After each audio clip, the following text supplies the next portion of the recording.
aplauso para el Señor.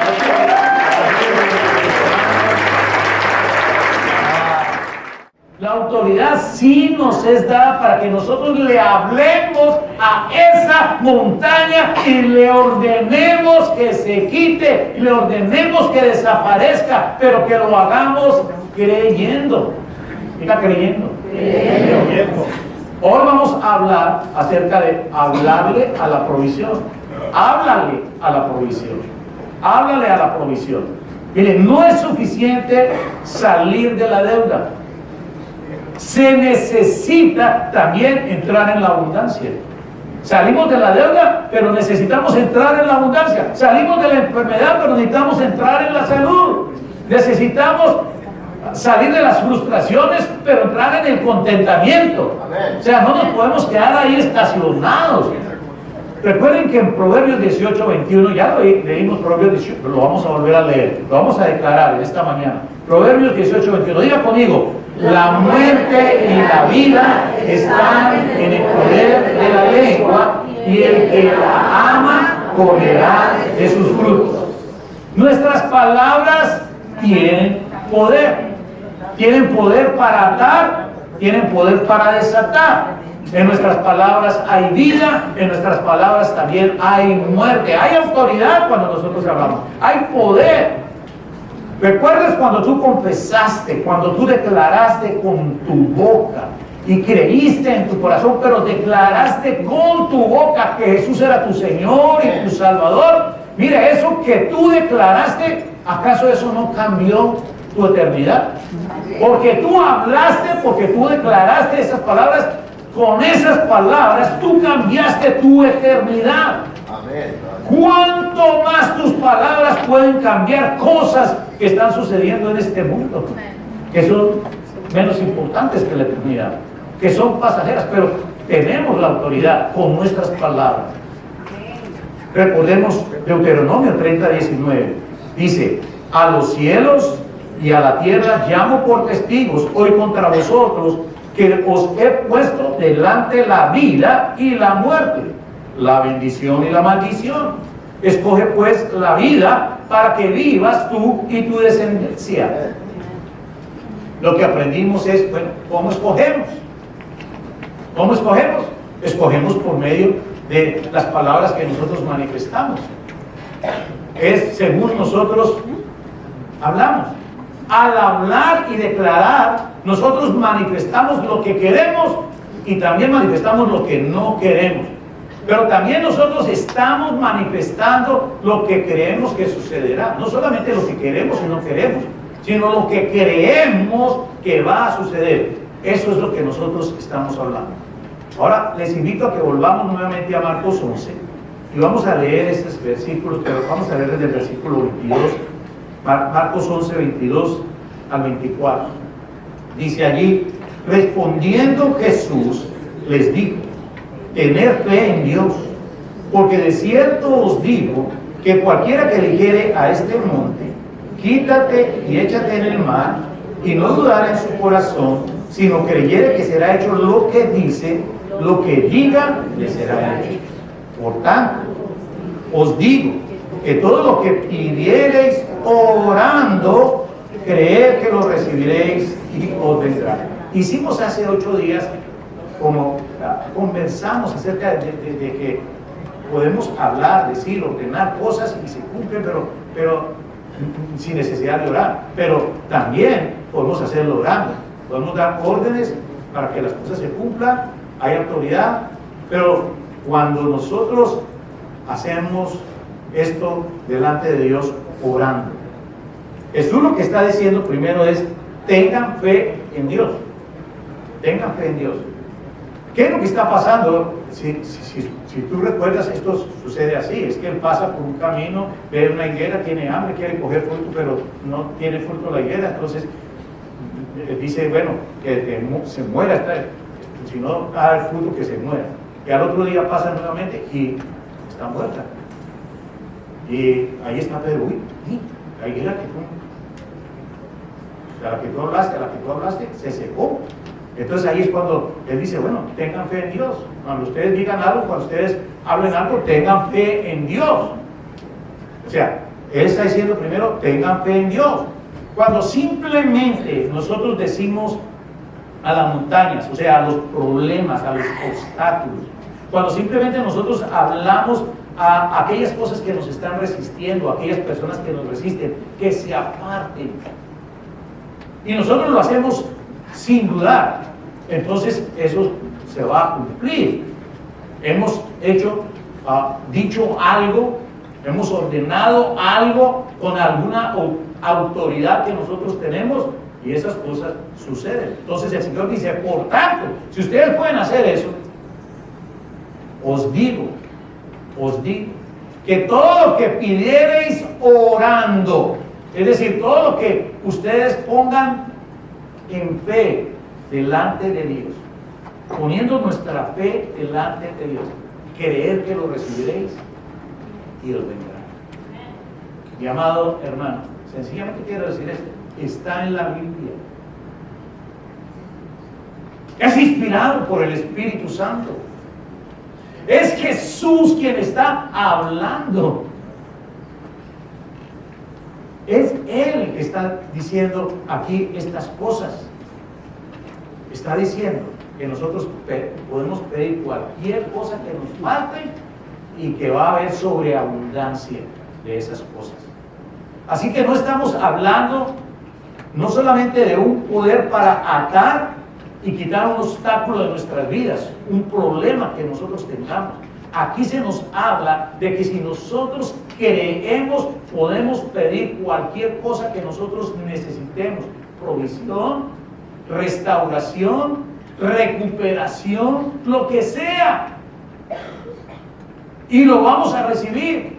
Aunque todavía no sea una realidad, de eso se trata la fe. Creemos en lo que todavía no vemos que sea una realidad. Creemos para el futuro, para lo que viene. Jesús actuaba de esa manera. En Lucas 9:16 leemos esto. Y tomando los 5 panes y los dos pescados, levantando los ojos al cielo, los bendijo y los partió y dio a sus discípulos para que los pusiesen delante de la gente. Ustedes saben cómo fue este milagro, en donde 5,000 comieron, se saciaron y sobró comida. ¿Saben una cosa? Hay que mirar la actitud de Jesús. Aquí Jesús no se quejó de lo poco que había. Aquí Jesús no maldijo. O sea, no dijo cosas malas, no dijo cosas negativas. Él no menospreció, no comenzó a regañar a los discípulos. Pero ¿por qué no hay más? ¿Por qué no previnieron? ¿Por qué no? No dijo nada de eso. ¿Qué hizo? Él dio gracias a Dios, levantó sus ojos al cielo y dio gracias a Dios. ¿Por qué? Sencillamente porque lo poco más el poder de Dios es más que suficiente. Diga eso, lo poco más el poder de Dios es más que suficiente. Eso es algo que nosotros tenemos que aprender. En el Salmo 103, versículo 20 dice lo siguiente. Dice, bendecid a Jehová, vosotros sus ángeles, poderosos en fortaleza. El salmista le está hablando a los ángeles.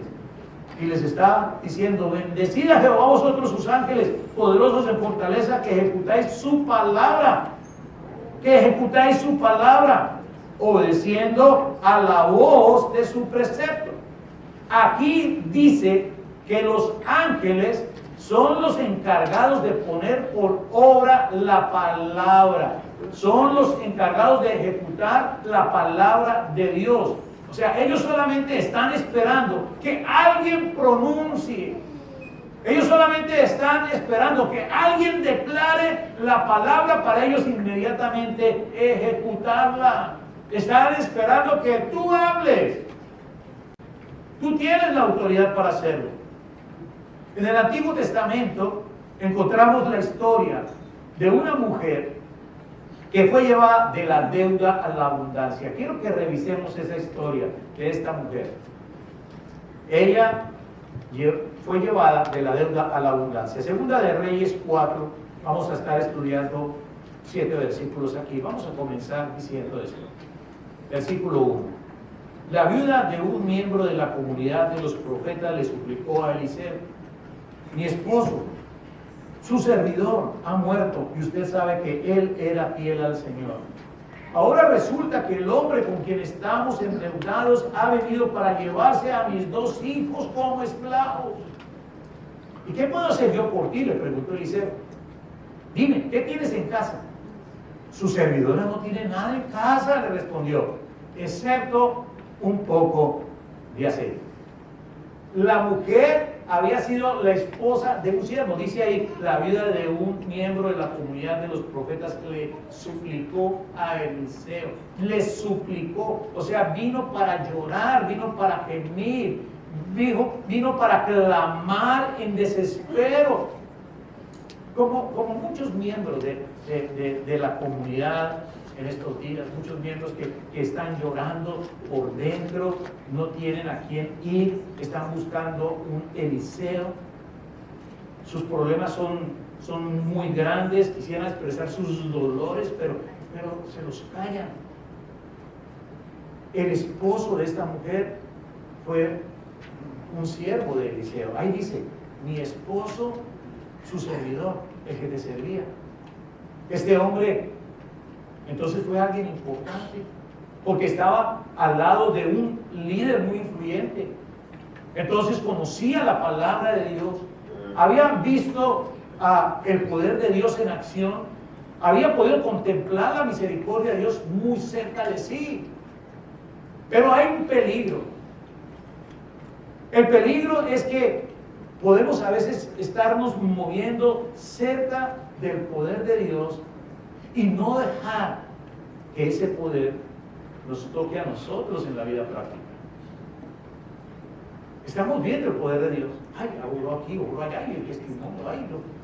Pero nosotros no estamos dejando que ese poder obre en nuestras vidas prácticas. El esposo de esta mujer era fiel a Dios. Ella está diciendo aquí al profeta, y usted sabe que él era fiel al Señor. O sea, era reverente, era temeroso, él era una persona constante.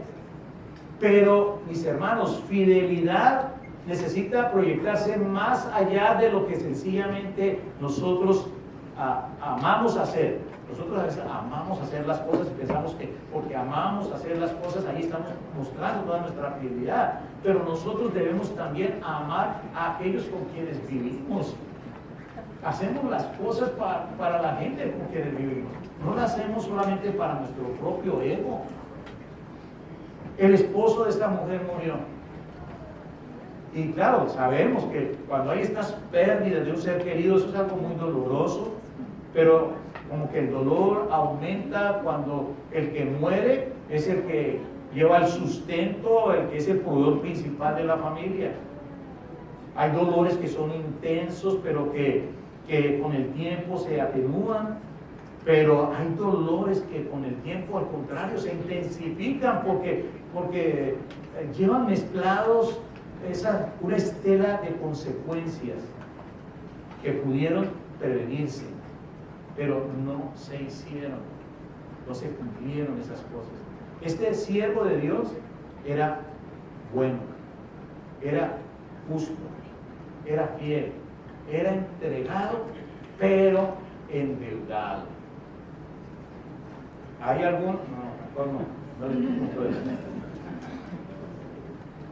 Vivimos en una cultura donde las deudas forman parte regular de la vida. Hemos sido enseñados directa o indirectamente a desenvolvernos en esa esfera de que tenemos que tener un crédito, un score credit very good, ¿verdad? Porque si no, no se puede vivir en esta sociedad. Pero estamos ignorando muchas veces por eso los principios vitales que nos podrían liberar de dolores, que nos podrían liberar a nosotros de quebrantos tanto personales como familiares. Entonces quiero que veamos por un momento los elementos que pueden rodear una vida infectada por las deudas, dañada por las deudas. Lo primero que yo veo aquí es que la esclavitud de la deuda se queda con el cónyuge cuando uno muere. Mi esposo ha muerto. Esposos, queridos esposos, queridos padres. Nosotros estamos llamados a ser una bendición en esta vida, pero también a ser una prolongación de esa bendición después de que nos vayamos de este mundo. No somos llamados para ser una maldición, para dejar problemas. Un factor determinante en la vida de toda mujer es la búsqueda de su seguridad, ¿sí o no, mujeres? Todas las mujeres andan buscando seguridad. La mayoría de las mujeres no andan buscando riqueza, habrá una que otra, pero la mayoría de las mujeres están buscando es seguridad. ¿Verdad que sí? Claro que sí. Pero a veces lo que encuentran es la inseguridad. Pero la deuda también yo veo aquí que esclaviza a los hijos. Dice acá, ahora resulta que el hombre con quien estamos endeudados ha venido para llevarse a mis 2 hijos como esclavos. Bueno, esa era la costumbre en ese tiempo con las deudas. Al morir el esposo, la próxima fuente humana de provisión serían los hijos para la familia, pero al ellos convertirse en esclavos por la deuda del padre, ahora esta mujer va a quedar sin ningún sustento, sin quien le ayude. Yo les pregunto, mis amados hermanos, ¿qué estamos dejando a nuestros hijos? ¿Qué es lo que nosotros les estamos dando? Les estamos dejando souvenirs, bonitos recuerdos, pero que no alimentan. Les estamos dejando trofeos. Hay esos diplomas que nos ganamos, esas placas de reconocimiento, ¿verdad?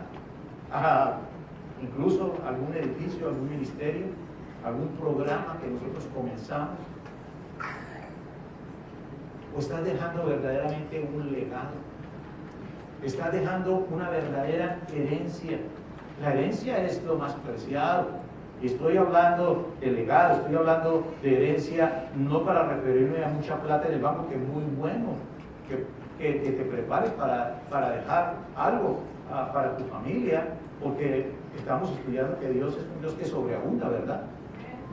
Pero hermano, cuando usted muera, por lo menos no deje de herencias a sus hijos las deudas, solo deudas. Muchos mueren y esa es la herencia que dejan a los hijos, solo deudas.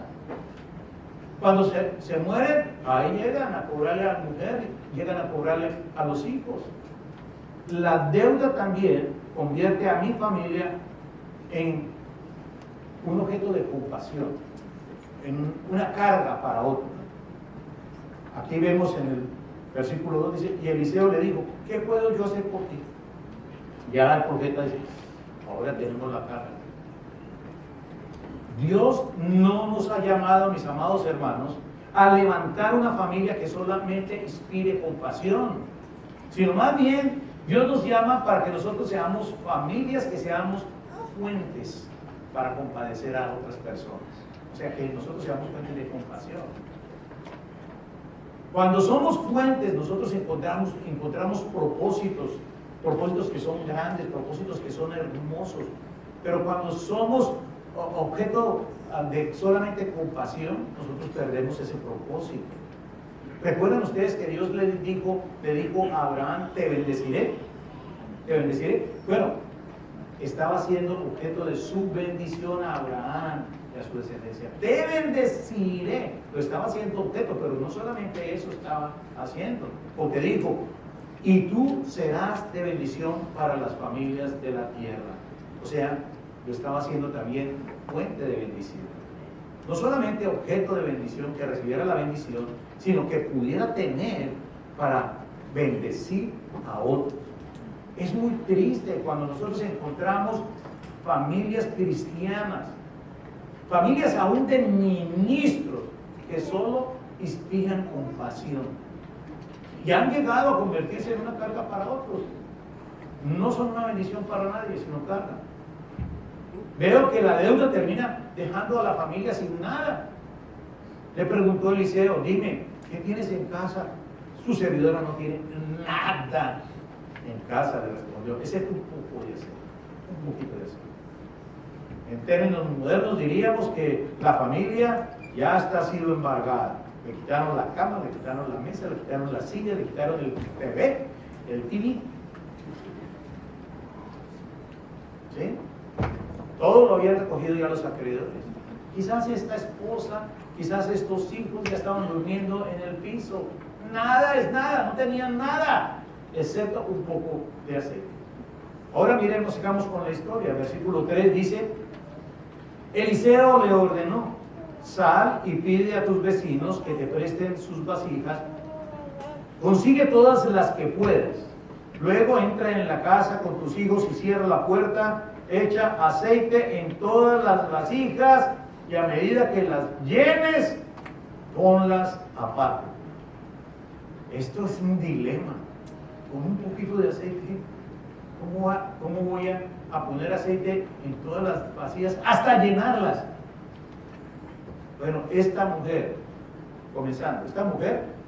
tuvo que depender de los vecinos para poder ver algo que iba a suceder más tarde. La Biblia dice en Deuteronomio, y lo hemos estudiado nosotros aquí: tú prestarás, pero no te dirás prestado. Pero aquí estamos viendo hasta dónde está yendo esta mujer. Ahora, nunca podemos olvidar que siempre, aun cuando tengamos el mejor de los trabajos, tenemos que depender siempre de nuestro Dios. Tenemos que depender siempre de Él, ¿sí? Pero tener que depender de gente extraña, tener que depender aún de la propia familia, es muy doloroso cuando eso sucede a consecuencia de que no hemos sabido administrar nuestros fondos. Todos nos sentimos mal. Hay personas que necesitan a veces venir, pedir una ayuda a la iglesia, y está bien, está pidiendo a la familia, y ha sucedido cosas que necesitamos ahí apoyar, ¿verdad? Pero lo primero que la mayoría dicen: me siento avergonzado. Es que es vergonzoso. Me siento avergonzado de tener que hacer esto, pero la necesidad tiene cara de guaguá.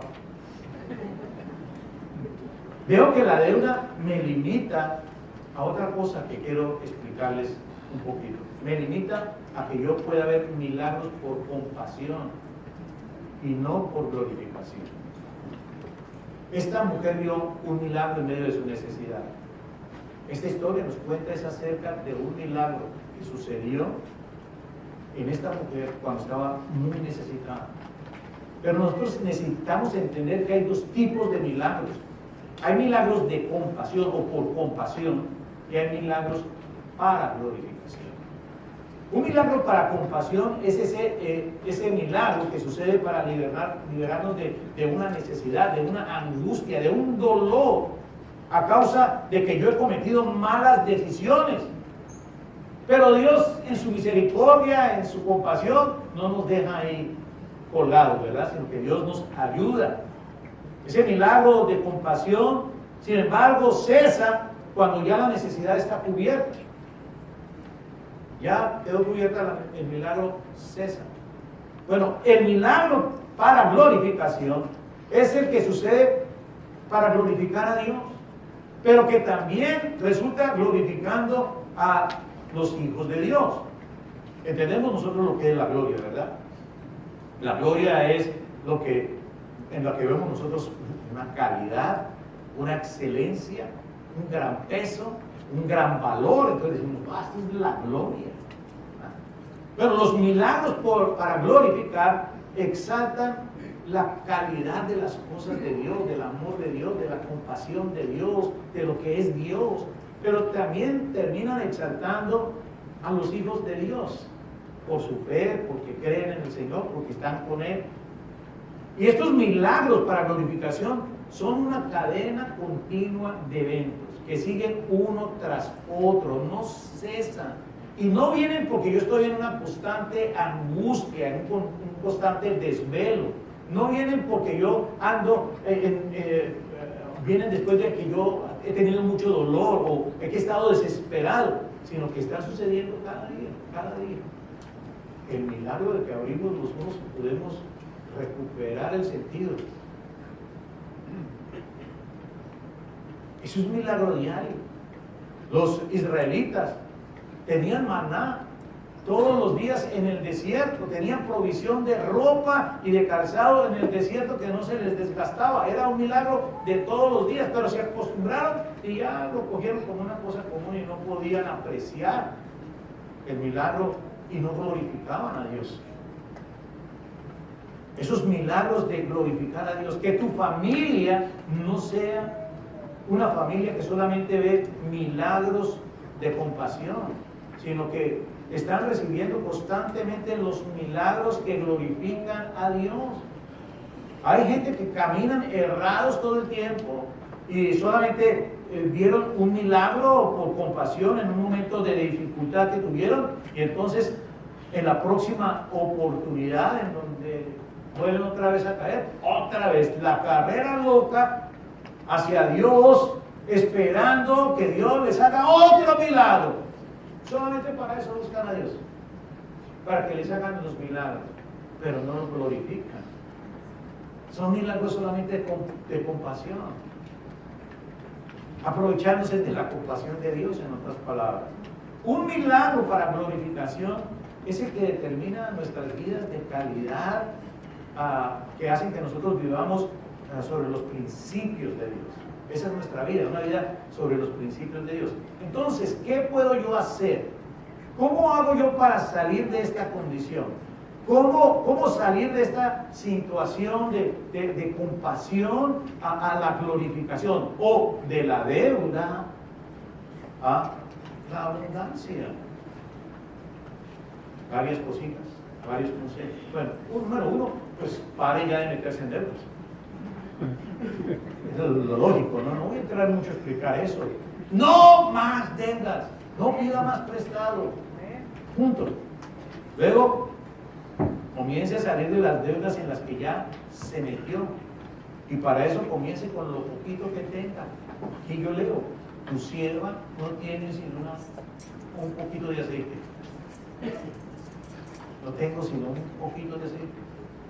Y tú, bueno, tú algo tienes. Quizás no tienes mucho, pero algo tienes, ¿verdad? Recuerda que Dios va a usar lo poco que tú tienes. ¿Recuerdas ese niño con sus 2 panecitos y sus pececitos? Dios usó eso. Tú no necesitas mucho, solo necesitas querer salir de esa situación y poner lo poco en las manos de Dios, con fe, creyendo.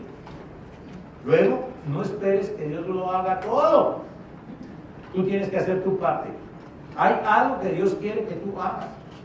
Nunca vamos a salir de ese ambiente de la escasez, de la deuda, de la pobreza, si solamente esperamos que Dios nos haga milagro tras milagro. Necesitamos comenzar a hacer nuestra parte. Recordemos que Dios hará lo que tú no puedes hacer, pero Él jamás va a hacer lo que tú sí puedes hacer. Dios no va a hacer lo que tú puedes hacer. Siguiente cosa, obedece los principios de Dios. Miremos el versículo 5. En esta historia el versículo dice: enseguida la mujer dejó a Eliseo y se fue. Luego se encerró con sus hijos y empezó a llenar las vasijas que ellos le pasaban. Cuando ya todas estuvieron llenas, ella le pidió a uno de sus hijos que le pasara otra más, y él respondió: ya no hay más vasijas. Pero lo que vemos aquí es, esta mujer obedeció, aunque no entendió todo. Yo pienso que ella no entendió realmente cómo con un poquito de aceite iba a poder llenar todas las vasijas. Llenarla, no untarla. Untarla es no, era llenarla. No lo entendió. Yo no lo entendería. Ninguno de ustedes lo podría entender. El profeta no le dio detalles. Ella obedeció. Dios no siempre nos da detalles. Dios no siempre nos está explicando su plan. Pero Dios nos da instrucciones. ¿Y qué es lo que vale? ¿Qué es lo que vale? Que tú obedezcas. Que nosotros obedezcamos, eso es lo que vale. La palabra de Dios tiene muchas instrucciones sobre las finanzas. Y necesitamos comenzar a vivir, no según lo que el mundo dice, sino vivir según lo que la palabra de Dios dice. Viva los principios de Dios. Viva los principios de Dios. Luego la provisión sobrenatural llega hasta donde llega mi proactividad, hasta cuando yo me estoy moviendo, hasta donde yo estoy actuando, hasta donde yo estoy caminando con el Señor. Leímos ahí, cuando ya todas estuvieron llenas, ella le pidió a uno de sus hijos que le pasara otra más y él respondió, ya no hay. En ese momento se acabó el aceite. O sea, Dios tiene límites para toda esta vida. A una manera como Dios opera, tiene límites. No me puedo yo detener, porque si yo me detengo, si yo dejo de caminar, pues Él deja de caminar. Él deja también de seguir. Él me sigue mostrando el camino para que yo siga, y Él me va a apoyar mientras yo camino. Pero no puedo estar esperando que Dios siempre me esté cargando. ¿Qué quiere decir eso? Uno tiene que comenzar a ser responsable. Comenzar a ser responsable. Dice el verso 7, dice, la mujer fue y se lo contó al hombre de Dios, quien le mandó, ahora ve a vender el aceite y paga tus deudas. Con el dinero que te sobre podrán vivir tú y tus hijos. Entonces, ahora que el milagro sucedió y el aceite se multiplicó, no esperes que Dios te lo venda. ¿Escuchaste? No esperas que Dios venga a venderte el aceite. Sal a venderlo. Tú tienes que hacer tu parte. Aquí en realidad toda la familia tuvo que trabajar intensamente para poder ver el milagro. El trabajo que el esposo no había hecho por largo tiempo, durante años, lo tuvieron que hacer la familia en pocos días. Muchos queremos ver milagros financieros sin haber botado ni una sola gota de sudor. No sé por qué me están mirando así como preocupados, como tomándolo tan en serio. Yo pienso que esto les está interesando, pero lo que nos está diciendo aquí es un mensaje muy claro: paga tus deudas. En otras palabras, no disfrutes de los milagros en caprichos. Sé responsable. Sé responsable. Uno encuentra gente a quien Dios les multiplica el aceite, pero se olvidan de salir de las deudas, de hacer lo primero que tienen que hacer: pagar lo que deban, cambiar su estilo de vida de ahí en adelante. Cambiar su estilo de vida de ahí en adelante. Con el dinero que te sobre podrán vivir tú y tus hijos. El milagro tiene un propósito, y es impulsarnos a hacer nuestra parte. Anda y vende, paga y vive de lo que quede. O sea, Dios hizo su parte, ahora ellos tienen que hacer la parte de ellos. Si no venden, pues no pagas. Si no vendes, no comes. Hay 4 verbos muy claves aquí en este verso 7. Anda, vende, paga, y entonces ahí sí vive. Después vive. Entonces, mis amados hermanos, que Dios les ayude a dar los pasos para su liberación económica. Recuerden que Dios vive por principios. Dios quiere que tú vivas por principios, no por emociones. Comience a buscar cuáles son los principios de Dios. Este es el primer día de tu liberación financiera. Si tú has estado atado financieramente, este es el primer día de tu liberación económica. Que Dios te ayude el resto del camino. ¿Cuál camino? El camino de la deuda a la abundancia. Escúcheme bien, díganme un momento. Tú has venido, cada uno de ustedes ha venido, tú has venido a escuchar la palabra de Dios. Amén. Así de que permítame clausurar esta reunión haciéndote una pregunta. ¿Qué vas tú a decir? ¿Qué vas a responder a la palabra que tú has escuchado?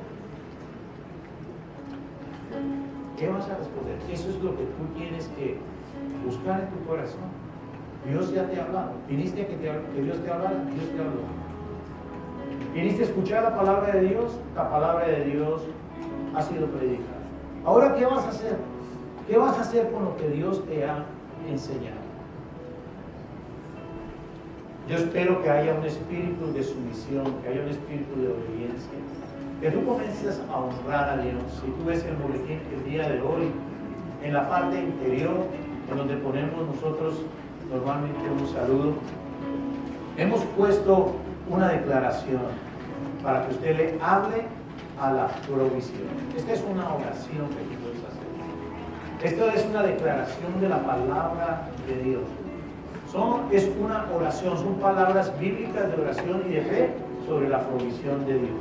Te pido que en esta semana tú comiences a hacer esa declaración permanentemente, creyendo, declarando, creyendo, actuando, porque tú tienes que tomar acción. No dejes que las cosas que tú oyes de Dios se queden ahí al finalizar una reunión el día domingo.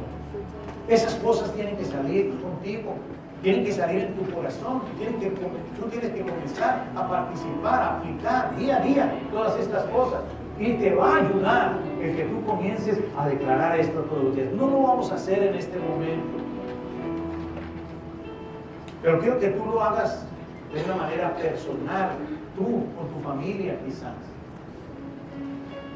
Que tú comiences a aplicar lo que Dios quiere para tu vida. Padre, yo te doy gracias, Señor, en esta mañana. Señor, hemos predicado tu palabra, hemos escuchado, Señor.